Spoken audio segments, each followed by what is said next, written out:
నిజామాబాద్ జిల్లా రెంజల్ మండల కేంద్రంలో పేపర్ రీసైకిల్ ఫ్యాక్టరీ ద్వారా వెలువడే వ్యర్థాల కారణంగా రైతులు తీవ్ర ఇబ్బందులు ఎదుర్కొంటున్నారు. వ్యర్థాల కాలుష్యం వల్ల పరిసరాల్లో పంట నష్టపోవడంతో రైతులు ఆవేదన చెందుతున్నారు.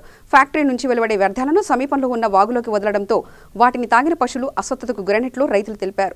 మండలానికి చెందిన ప్రకాష్ అనే న్యాయవాది ఈ విషయాన్ని కాలుష్య నియంత్రణ అధికారులకు ఫిర్యాదు చేసినా వారి ఫ్యాక్టరీపై చర్యలు తీసుకోకపోవడంతో రైతులు ఆగ్రహం వ్యక్తం చేస్తున్నారు. ఇప్పటికైనా సంబంధిత అధికారులు దృష్టి సారించి వ్యర్థాల నమూనాలు సేకరించి కాలుష్యాన్ని నియంత్రించాలని గ్రామస్తులు మరియు రైతులు కోరుతున్నారు.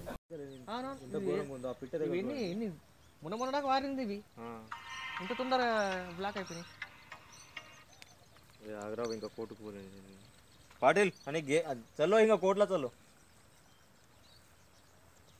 बरोबर बर बरोबर ఇంకా చాలు. ప్రకాష్ అండి, అడ్వకేట్. నేను బోధన్ కోర్టులో ప్రాక్టీస్ చేస్తాను.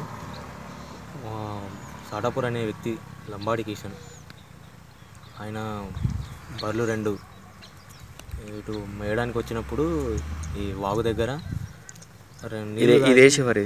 నీళ్లు తాగి రెంజల్ మొండే వాగు దగ్గర నీళ్లు తాగి అస్వస్థకు గురైనాయి రెండు బర్లు. ఏమిటా అని ఆలోచిస్తే మొత్తం ఆయన చూసుకుంటూ వస్తే ఇదంతా ఈ ఫ్యాక్టరీ నుండి వచ్చే కెమికల్స్ అన్నమాట. ఇవన్నీ ఏ ఫ్యాక్టరీ? ఇక్కడ వివా బోర్డ్ అనే ఒక ఫ్యాక్టరీ ఉంది, పేపర్స్ అది అని రెడీ చేసేది. అది అదంతా చూసుకుంటూ వస్తే ఇదంతా ఇదంతా వచ్చింది ఆ వాటర్, కెమికల్ వాటర్.